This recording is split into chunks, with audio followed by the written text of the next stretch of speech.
नमस्कार, daily update में आपका स्वागत है। मैं आपके साथ अंजलि चौहान। डेली अपडेट में देखेंगे आप वो खबरें जिनका है आपसे सरोकार।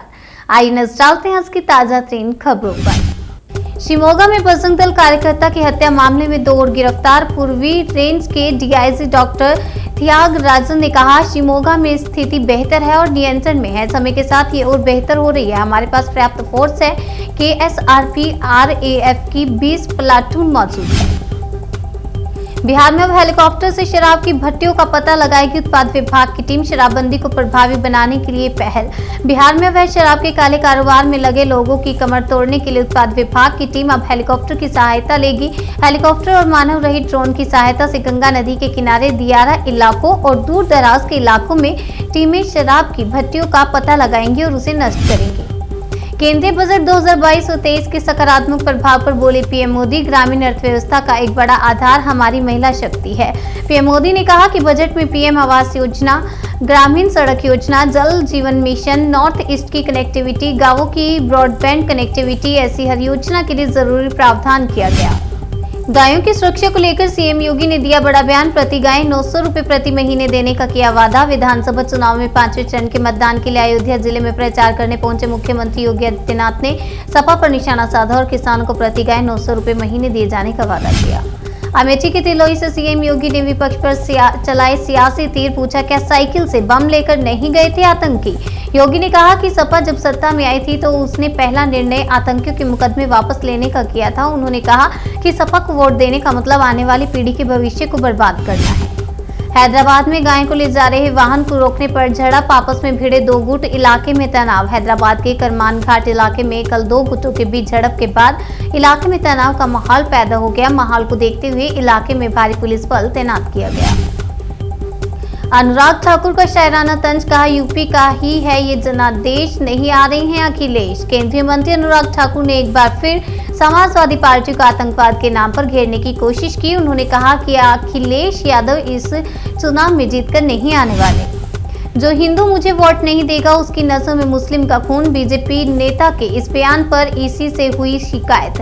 विधानसभा चुनाव में वोट हासिल करने के लिए नेता विवादित बयानों से परहेज नहीं कर रहे हैं। मौजूदा मामला सिद्धार्थनगर स्थित डुमरियांग से बीजेपी के प्रत्याशी राघवेंद्र सिंह से जुड़ा है। राहुल ने कहा था तमिलनाडु में कभी नहीं जीतेगी बीजेपी। हाल ही में मिली जीत पर बीजेपी ने याद दिलाया भाषण। कहा, बदल ले धारणा। राहुल गांधी ने अपने संसद भाषण में विशेष रूप से तमिलनाडु का उल्लेख किया था और पीएम मोदी पर तीखा हमला करते हुए कहा था कि पीएम मोदी एक राजा के रूप में काम करते हैं और ऐसे में वो उन राज्यों का विश्वास कभी नहीं जीत सकेंगे जहां उनकी पार्टी नहीं है। नवाब मलिक को ईडी ने किया गिरफ्तार। 8 घंटे की पूछताछ के बाद की गई कार्रवाई। 8 घंटे की पूछताछ के बाद नवाब मलिक को ईडी ने गिरफ्तार कर लिया है। नवाब मलिक ने ईडी कार्यालय से बाहर आते हुए हाथ ऊपर हिलाते हुए झुकेंगे नहीं जैसी मुद्रा में एनसीपी कार्यकर्ताओं को इशारा किया, लेकिन ईडी अधिकारियों ने उन्हें मीडिया या अन्य किसी से बात करने का मौका नहीं दिया।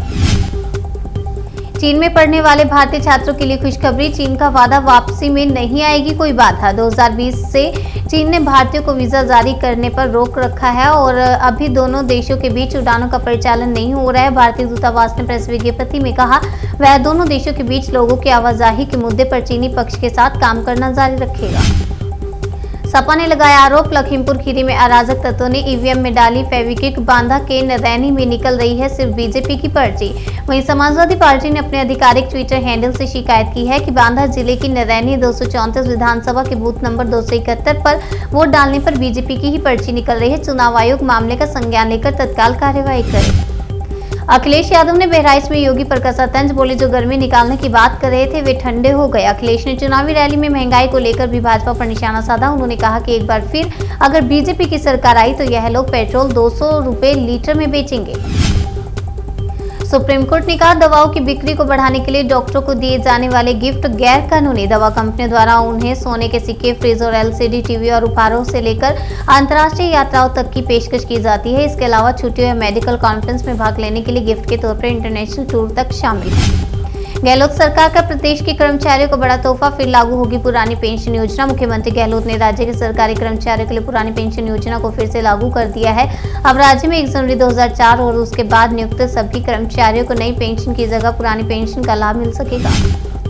एयरफोर्स की बड़ी ताकत। भारत पहुंचे 3 और राफेल लड़ाकू विमान, 36 में से 35 की हो चुकी है डिलीवरी। वायुसेना ने कहा कि फ्रांस और संयुक्त अरब अमीरात की वायुसेनाओं ने यात्रा के दौरान विमानों को ईंधन मुहैया कराया है। वायुसेना ने ट्वीट करते हुए बताया कि 3 और राफेल लड़ाकू विमान के भारत पहुंचने के बाद इनकी संख्या 35 हो गई।